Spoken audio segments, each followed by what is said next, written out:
नमस्कार दोस्तों, welcome to my YouTube channel Ramesh Hindi visit. Hindi के पिछली कक्षाओं में हमने देखा है क्या वर्णमाला वाला टॉपिक, इस जितने भी वीडियो थे वो फिनिश हो गए। उसका रिवीजन मैंने वर्णमाला करा दिया, जो आए हुए क्वेश्चन एग्जामिनेशन में थे वो करा दिया था। हमारा दोस्तों आज हमारा जो अगला टॉपिक होगा वो था विराम चिन्ह।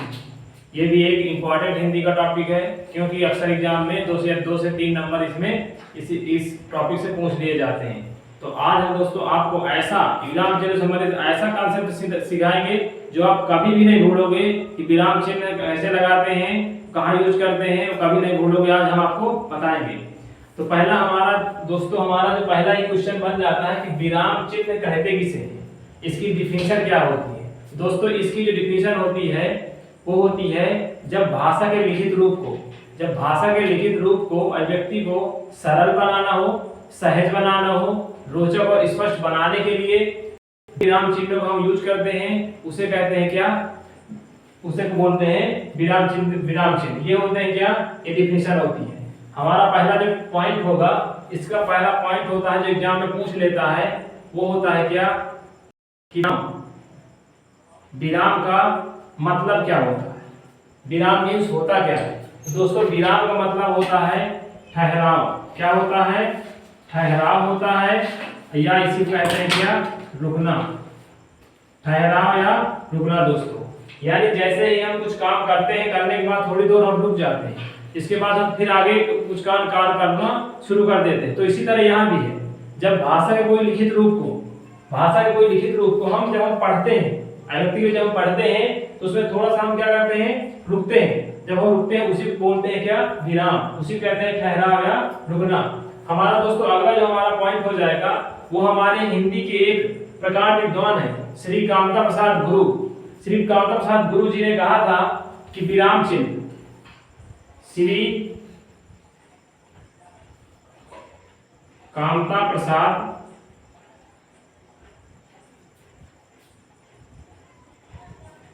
गुरु जी ने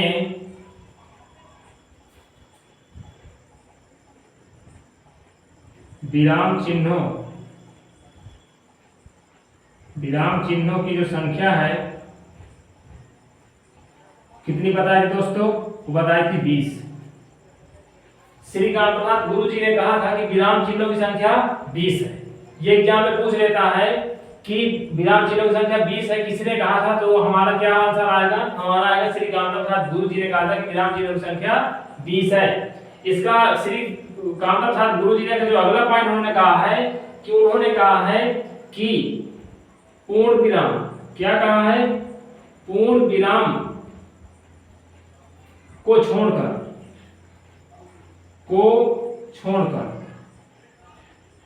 दोस्तों श्री कामप्रसाद गुरु जी ने कहा है कि पूर्ण विराम को छोड़कर शेष यानी कितने चिन्ह, यानी 19 जो चिन्ह है वो कहां से लिया हुआ मानते हैं। उन्होंने कहा है कि ये सब कहां से आए हुए हैं, तो ये सब अंग्रेजी हैं। क्या है, अंग्रेजी है। दोस्तों श्री कामता प्रसाद गुरु जी ने कहा कि पूर्ण विराम को अगर छोड़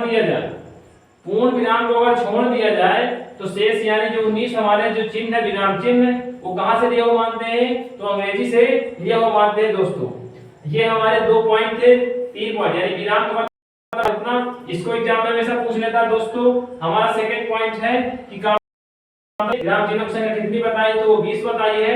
अगला पॉइंट हमारा क्या है कि विराम चिन्ह यानी पूर्ण विराम को छोड़कर शेष 19 चिन्ह विराम अंग्रेजी से लाए वो मानते, किसने कहा था, ये किसने बताया, तो श्री कामप्रसाद गुरु जी ने बताया था। दोस्तों हम चलते हैं कि 20 हमारे कौन से हैं, लेकिन अब 20 हम लिखेंगे नहीं, हमारे जो इंपॉर्टेंट जो एग्जाम में हमेशा पूछ लेता है उन्हीं को पढ़ेंगे। कोई ज्यादा मतलब पढ़ने का कुछ है नहीं है। हमारे जो इंपॉर्टेंट है वो आपको उनको क्रम वाइज बताएंगे। आप सभी लोग इसको नोट कर लीजिए ये पॉइंट। अब चलते हैं हम अगले पॉइंट पर। दोस्तों हम वो अपने पॉइंट नोट कर लिए जो 3 बताए थे। अब अगला हमारा जो पहला हमारा विराम का नाम उसका है अल्प विराम, जो हमेशा एग्जाम में पूछ ही लेता है। अल्प विराम सबसे ज्यादा पूछने वाला पॉइंट होगा, सबसे पूछने वाला ये विराम चिन्ह होगा। तो दोस्तों अल्प विराम, यहाँ से नाम से स्पष्ट है, नाम से क्या स्पष्ट है दोस्तों कि अल्प का मतलब ही होता है क्या, थोड़ा। क्या होता है दोस्तों, अल्प का मतलब ही थोड़ा होता है। विराम का मतलब आपको मैं बता दिया था कि विराम का मतलब हमारा होता है क्या, रुकना या ठहरना। रुकना या ठहरना आपको बताया दोस्तों। यानी ये क्या, विराम का मतलब होता है थोड़ा रुकना। यानी जब हम कोई चीज पढ़ते हैं, पढ़ते पढ़ते हम थोड़ी देर को रुकते हैं तो उसे क्या कहते हैं, वहां जो यूज होता है उसे क्या कहते हैं, अल्प विराम कहते हैं दोस्तों। अब ये कहां कहां यूज होता है अल्प विराम आपको बताएंगे। हमारा जो पहला नियम होता है कि अल्प विराम कहां यूज होता है, तो दोस्तों जब कोई चीज, जब व्याकरणिक कोई शब्द कई बार रिपीट हो जाए और उनके बीच में कोई संयोजक चिन्ह यानी और या हुआ ना लगा हो, तो वहां पर कौन सा विराम चिन्ह यूज होता है, तो होता है अल्प विराम। कैसे, एग्जाम्पल समझ लेते हैं। एग्जाम्पल से हम समझेंगे, जैसे मैं कह दूं क्या, मैं कह दूं रामू श्याम, रामू श्याम मोहन, रामू श्याम मोहन दौड़ रहे हैं। तो दोस्तों यहां देखिए, रामू श्याम मोहन, ये क्या हो गए, ये शब्द रिपीट हो गए। जब कोई रिपीट हो जाएंगे यानी संज्ञाएं जब कोई रिपीट हो जाए तो उनके जो लगेगा तो कौन सा विराम चिन्ह लगेगा, तो हम लगा देते हैं कौन सा, अल्प विराम का यूज कर देते हैं। अगर नहीं करेंगे तो क्या है, हमारा गलत सेंटेंस यानी वाक्य गलत हो जाएगा दोस्तों। अगला पॉइंट हमारा होगा अल्प विराम का, यानी जब कोई वाक्यांश हो, जब दो या दो से अधिक वाक्यांश के कोई बीच में क्या ना हो, कोई संयोजक न जुड़ा हो, तो वहां पर अल्प विराम यूज करते हैं। कैसे, इसका दूसरा एग्जांपल हमारा हो जाएगा दोस्तों, जैसे मैंने कह दिया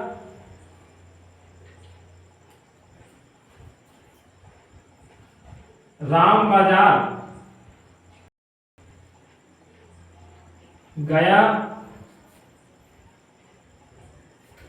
नहीं दोस्तों ये नहीं है, इसको नहीं, देश दूसरा तो नहीं है। देखिए अगर मैं कह दूं कि मैं चलता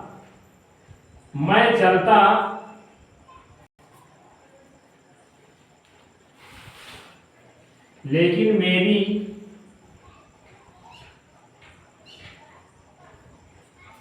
तबीयत सही नहीं है। या देखो दोस्तों, देखो दो हमारे वाक्य दो खंड है। देखिए, एक मैं चलता लेकिन मेरी तबीयत सही नहीं थी। अगर मैं यहाँ पर क्या कह दूं, यहाँ पर अगर मैं अल्प विराम लगा दूं तभी हमारा सेंटेंस सही होगा, नहीं तो दोस्तों यहाँ हमारा सेंटेंस गलत हो जाएगा। यानी हमने क्या सीख लिया कि विराम चिन्ह का इंपॉर्टेंस क्या है। अगर हम किसी भी वाक्य में विराम चिन्ह का सही उपयोग नहीं करते हैं तो अर्थ का क्या निकल आता है, इसके लिए हमारा सेंटेंस क्या हो जाता है, गलत हो जाता है। उसकी खूबसूरती उस सेंटेंस की चली जाती है। यानी एक तरह से देखा जाए तो अगर सेंटेंस को सही और रोचक और स्पष्ट बनाने के लिए हम विराम चिन्हों का प्रयोग करते हैं। अब चलते हैं दूसरे विराम चिन्ह पर दोस्तों। दूसरा हमारा जो विराम चिन्ह है वो है अर्ध विराम। क्या है दोस्तों, वो अर्ध विराम है। अब अर्ध विराम का मतलब क्या है दोस्तों, समझ लो। यार अर्ध मतलब थोड़ा होना, अर्ध माने उससे अधिक, यानी अल्प से थोड़ा अधिक। अगर हम कहीं पर कोई चीज पढ़ते हैं, पढ़ते पढ़ते जब हम थोड़ी देर यानी अल्प से थोड़ा सा ज्यादा देर तक रुकते हैं तो वहां पर क्या, कौन सा चिन्ह लग जाता है, वहां लग जाता है अर्ध विराम लग जाता है दोस्तों। बस इसमें अर्ध विराम में थोड़ा सा अंतर है।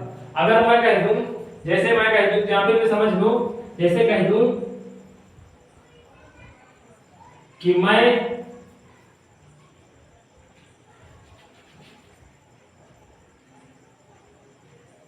तुम बैठो,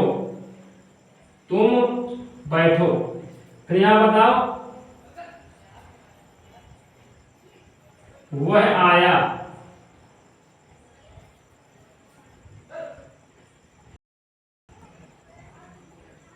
तुम भाग जाओ। यहां दोस्तों हमने अगर हमने यहां पर क्या लगा दिया, तुम बैठो, अगर हम यहाँ पे क्या लगा दिया अर्ध विराम, तो क्या दोस्तों यहाँ गलत हो जाएगा। तो हम यहाँ पर क्या यूज करेंगे, अर्ध विराम। अर्ध विराम का जो हमारा चिन्ह होता है दोस्तों, तो ये होता है, यानी ऊपर क्या होता है, ऊपर पॉइंट होगा, नीचे अर्ध विराम लग जाता है, इसे कहते हैं अर्ध विराम। यहाँ भी दोस्तों लग जाएगा। अगर हम यहाँ पर अर्ध विराम नहीं लगाएंगे तो क्या हो जाएगा, गलत हो जाएगा दोस्तों। अब हम चलते हैं अगले विराम चिन्ह पर। दोस्तों अगला हमारा जो विराम होगा, पूर्ण विराम कौन सा होगा, वो है पूर्ण विराम। कौन सा है, अर्ध विराम देखा। तो हमारा तीसरा कौन सा है, तो पूर्ण विराम। पूर्ण विराम देखो ये है, अब यही बता रहा है, यही हमारा विराम ही बता रहा है, पूर्ण विराम। यानी जब हमारा कोई सेंटेंस पूरा हो जाता है, क्या हो जाता है, जब पूरा हो जाता है तो वहां कौन सा चिन्ह लगाते हैं, तो वहां लग जाता है पूर्ण विराम। कैसे, जैसे मैं कह दूं क्या, एग्जाम्पल पे देखना, जैसे कह दूं क्या, मैं बाजार जाता हूं। ये देखिए, मैं बाजार जाता हूं, ये हमारा सेंटेंस क्या हो गया, कंप्लीट हो गया। यही हम कौन सा चिन्ह लगा देंगे, पूर्ण विराम का चिन्ह लगा देंगे। सिंपल सा है और ये इसमें कोई दिक्कत आपको नहीं होगी दोस्तों। अगला हमारा जो हमारा चिन्ह है क्या, प्रश्न चिन्ह। प्रश्न चिन्ह क्या होता है, यही बता रहा है कि जब हम कोई चीज प्रश्न मतलब जब क्वेश्चन करते हैं, क्या करते हैं, क्वेश्चन किसी से करते हैं, तो वहां जो हमारा चिन्ह लगेगा कौन सा लग जाएगा, तो ये प्रश्न चिन्ह लग जाएगा। कैसे, अगर मैं किसी से कह दूं कि तुम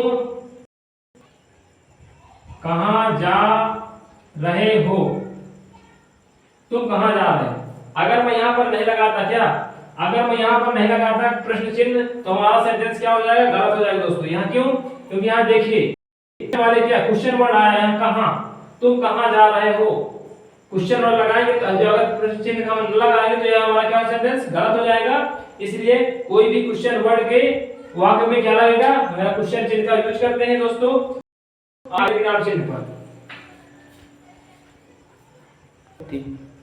दोस्तों हमारा जो पांचवा चिन्ह होगा, विराम चिन्ह कौन सा होगा, जो इंपॉर्टेंट है वही बता रहे हैं। आप नाम सब नाम नोट्स करते जाइए, उनके बारे में थोड़ा सा बताता जाता हूं आपको। दोस्तों यहाँ पांचवा नंबर हमारा जो होगा विराम चिन्ह, वो क्या है, विस्मयादि चिन्ह, आश्चर्य चिन्ह। यानी इसे बोलते हैं क्या, इंग्लिश बोलते हैं मार्क ऑफ एक्सक्लेमेशन। यहाँ ये चिन्ह क्यों यूज किया जाता है, जब कोई चीज आश्चर्यचकित होकर कोई चीज आप देख लेते हैं या सुन लेते हैं, उसमें जब आश्चर्यचकित हो जाना होता है तो क्या वो चिन्ह लगता है, या किसी को संबोधित करते हैं, क्या करते हैं, संबोधित करते हैं, तो वहां पर किस चिन्ह का प्रयोग करते हैं, तो करते हैं हम विस्मयादि चिन्ह या आश्चर्य चिन्ह। कैसे, अगर मैं एग्जांपल पर यहीं पर आपको समझा दूं, कह दूं कि ओहो, क्या कह दूं, ओहो, यहां पर लगा दूं ओहो वह गिर गया, कह दूं मैं ओहो वह गिर गया। अब यहाँ पर देखिए, यहाँ पर ओहो क्या है, संबोधित कर रहे हैं ना, यह किस क्वेश्चन का यूज किया, ये लगा है विस्मयादि चिन्ह, आश्चर्य चिन्ह का प्रयोग करते हैं दोस्तों। अगला हमारा जो चिन्ह है दोस्तों वो है निर्देशक, इसी का नाम समासिक है, इसी का नाम योजक है, इसी को इंग्लिश में कहते हैं डैश। ये हमारा दोस्तों क्या हो जाता है, इंपॉर्टेंट हो जाता है। क्यों, क्योंकि इसके अदर नेम, जिस चिन्ह के अदर नेम होते हैं वो अक्सर हमेशा एग्जाम में पूछ लेता है, पूछ लेगा कि निर्देशक का दूसरा नाम क्या है, तो समासिक है, या पूछ लेगा और क्या नाम है, तो उसका योजक है, इंग्लिश में क्या बोलते हैं, डैश बोलते हैं। ये स्मॉल होता है, थोड़ा सा डैश क्या इसमें छोटा होता है दोस्तों। ये चिन्ह कहां लगता है, जब कोई चीज, जैसे योजक चिन्ह का यूज करते हैं जब कोई चीज अपोजिट होती है, क्या एक दूसरे क्या हो जाती है, अपोजिट होती है। जैसे एग्जांपल पर देख लो, जैसे कह दो क्या, माता पिता, इनके बीच में जो चिन्ह यूज होगा वो क्या होगा, तो हमेशा क्या लगेगा, डैश लगेगा, योजक बोलते हैं, इसे समासिक बोलते हैं। अगर मैं कह दूं क्या, ऊपर और नीचे, ऊपर और नीचे, किसका यूज करेंगे, इसमें भी क्या डैश लगेगा दोस्तों। अब अगला हमारा चिन्ह है, आप जानते हैं कोष्ठक को, आप कोष्ठक अच्छे जानते हैं कि ये क्या है, छोटा कोष्ठक है, ये मझला कोष्ठक है और ये बड़ा कोष्ठक दोस्तों, इसमें कोई दिक्कत आपको नहीं है। अगला हमारा जो चिन्ह हो जाएगा दोस्तों वो है अवतरण चिन्ह, यानी सिंगल जब हमारा क्या हो जाएगा, सिंगल वाले वर्ड पे होगा तो हो जाएगा हमारा अवतरण चिन्ह। और उद्धरण चिन्ह क्या होता है, जब डबल वर्ड में होता है। कैसे, अगर मैं कह दूं, इसका यूज क्यों करते हैं दोस्तों, ये जो अवतरण चिन्ह होता है, जब कोई जो छोटी चीज होती है उसको हमें जेव करते हुए लिखना होता है, वहां पर क्या यूज होता है, अवतरण चिन्ह का यूज करते हैं। और जब कोई बड़ी चीज होती है और जेव करते हुए लिखना होता है, तो यानी उसको क्या कहते हैं, डबल में। जैसे कोई परिभाषाएं हो, किसी द्वारा कही गई बात हो, अगर लिखना है तो वहां क्या हो जाएगा, वहां उद्धरण चिन्ह होगा। जहां कोई चीज, अगर मैं कह दूं, जैसे मैं कह दूं कि रामायण, अगर मैं कह दूं रामायण, रामायण कोई चीज आया, कह दे किसने लिखा है, तो किसने लिखा है, तो इसको भी लिखा है महर्षि वाल्मीकि। अगर लिखा है, किसने लिखा है, महर्षि वाल्मीकि ने कहा है, तो यहाँ पर जो लगाएंगे है, यहाँ कौन सा लगाएंगे, सिंगल अवतरण चिन्ह यूज करेंगे। और जब कोई बड़ी लाइन होगी तो वहां किस चिन्ह का प्रयोग करेंगे दोस्तों, वहां उद्धरण चिन्ह का दोस्तों चलते हैं। अब अगले इंपॉर्टेंट हम विराम चिन्ह पर चलते हैं, इनको सभी लोग नोट्स कर लीजिए।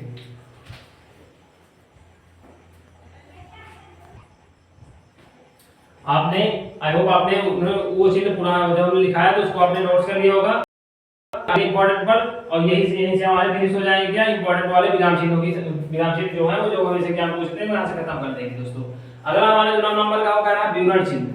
विवरण चिन्ह यहीं से आपको क्या कह रहा है, यही नाम दे रहा है, यही बता रहा है कि विवरण, जब हमारा कोई टॉपिक, जब कोई हेडलाइन, उसका क्या विवरण देना, क्या विवरण देना हो।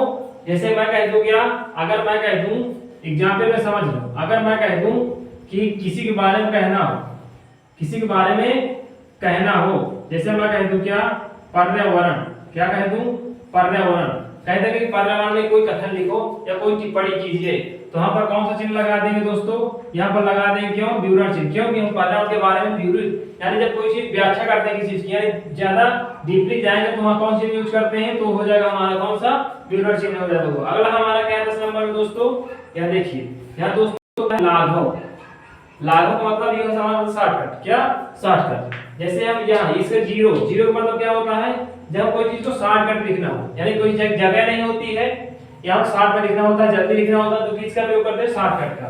यानी अगर मैं कह दूं एग्जांपल में यहाँ पर समझ लीजिए, अगर मैं कह दूं कि हमें लिखना है क्या, किसी का, जिसे किसी का नाम हो राम नरेश, क्या नाम हो राम नरेश नाम, इसे शॉर्टकट में लिखना हो तो आप क्या करेंगे, ये इसका क्या लिख देंगे, इसका ना लिख देंगे और इसका क्या लिख देंगे ना, तो क्या हो जाएगा ये राम नरेश हो जाएगा। ये इंग्लिश से हम देख लेंगे तो इसे लिख देंगे क्या आर और एन, ऐसे लिख देंगे आर एन यानी राम नरेश हो जाएगा, यही हमारा क्या हो जाएगा शॉर्टकट। इसको ऐसे कर देंगे, ठीक है, हमारा चिन्ह कहेगा होगा लागू चिन्ह, इसे संक्षेप में कहते हैं, किसी को संक्षेप में लिखना हो तो लागू चिन्ह का प्रयोग करें दोस्तों। अगला जो हमें इंपॉर्टेंट क्या है, ये वेरी वेरी इंपॉर्टेंट है, क्यों, क्योंकि इसके अदर नेम, आपको बता चुका हूं कि जब जिसके अदर नेम होते हैं वो हमेशा एग्जाम में पूछ लेता है।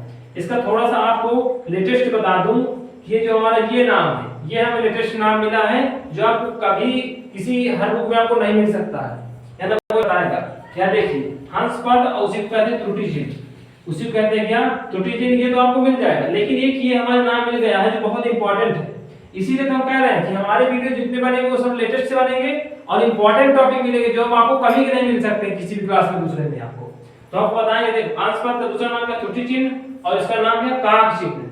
चिन्ह क्या होता है, अब आपको ये चिन्ह बना होता है, यानी कौवे की जैसे चोंच होती है ना, इसीलिए इसको क्या कहते हैं काक पर बोलते हैं। अब यूज कहां होता है, जब हम कोई चीज लिखते हैं, जैसे हमने क्या लिखा है, कोई चीज लिखते हैं वो हमारा कुछ वर्ड्स क्या होते हैं छूट जाते हैं, यानी हम क्या ध्यान देने से छूट जाते हैं, हमें लिखना होता है, तब क्या करेंगे, जैसे एग्जांपल में मैं कह दूं, यहां पर आपको बिल्कुल स्पष्ट रूप से क्लियर हो जाएगा। जैसे मैं कह दूं कि मैं घर, ऐसे लिख दूं मैं घर हूं, मान लिया कि हमारा छूट गया, हमें लिखना था मैं घर जाता हूं, यहां छूट क्या गया जाता, तो कैसे, अब यहां जगह ना हो, क्या ना हो, अगर मैं हूं कह दूं कि यहां पास में लिख दूं और जगह ना हो, तो किस चिन्ह का प्रयोग करेंगे, तो उसको मैं लिखने के लिए कि इसको त्रुटि पद या त्रुटि चिन्ह या हंस पद या काक पद का यूज करें। कैसे, यहां पर हम ऐसे बना देंगे काक का चिन्ह और यहां पर लिख देंगे क्या जाता, तो क्या हो जाएगा मैं घर जाता हूं दोस्तों। ये चिन्ह इसीलिए प्रयोग किया गया कि जब कोई चीज छूट जाती है तो उसको पूरा करने के लिए हम किस चिन्ह का प्रयोग करते हैं, तो हंस पद त्रुटि चिन्ह या काक। इसका नाम है त्रुटि, त्रुटि मतलब होता है जब गलती से कोई चीज छूट जाती है, ऐसे नाम से दोस्तों। अगला हमारा क्या है, लास्ट क्या जो हमारा इंपॉर्टेंट है चिन्ह, तो हमने आपको बताया थे 20, इसमें बता दिया जो 8 है वो इंपॉर्टेंट नहीं है, इंपॉर्टेंट बस यही है, तुल्यता है, समता है, सूचक चिन्ह। ये होता है इक्वल, इंग्लिश बोलते क्या है इक्वल, यानी जब कोई चीज बराबर होती है, जब कोई चीज हम क्या बराबर होती है तो हम क्या कौन सी चिन्ह यूज करते हैं, तुल्यता सूचक यूज करते हैं। जैसे मैं कह दूं कि अगर यहां कह दूं कि जितना वजन श्याम है उतना ही वजन क्या है मोहन है, जितना वजन श्याम है उतना ही वजन मोहन है, तो दोनों मोहन और श्याम दोनों का जब वजन इक्वल होगा तो हम किस चिन्ह का प्रयोग करेंगे दोस्तों, तो हम हो जाएगा वहां हम तुल्यता या समता सूचक चिन्ह का प्रयोग करते हैं दोस्तों। हमारा अगर ये ऐसा कोशिश हमारी जो आपको अच्छी लगेगी तो हमारे चैनल को सब्सक्राइब करो, शेयर करो और दोस्तों पर लाइक और दोस्तों पर शेयर करो, जितना जितना शेयर करोगे और यहाँ पर ये जो हमारे टॉपिक आएंगे, हमारे टॉपिक आएंगे क्या सब लेटेस्ट न्यूज और अच्छे अच्छे टॉपिक आएंगे, इससे आपको बिल्कुल एग्जाम में बिल्कुल आपको एग्जाम के लिए बहुत ही उपयोगी साबित होंगे। जितने भी टॉपिक होंगे हमारे हम अब इसके क्या है, ये हमारा विराम चिन्ह वाला टॉपिक पूरा समाप्त हो गया है। अब इसका हम कल रिवीजन करा देंगे आपको, जितने एग्जाम में क्वेश्चन आए हुए हैं वहां से आपको पूरी तरह से क्लियर हो जाएगा कि विराम चिन्ह से जितने भी क्वेश्चन आएंगे वो कभी आपको छूटेंगे नहीं, या एग्जाम में वो हमेशा आपसे गलत नहीं होंगे। ये आपको ये हम आशा दिलाते हैं कि हमारे जितने वीडियो आएंगे वो आपको कुछ ना कुछ आपको हमेशा एग्जाम के लिए बहुत ही उपयोगी साबित होंगे दोस्तों। अब चलते हैं हम, नमस्कार, थैंक यू।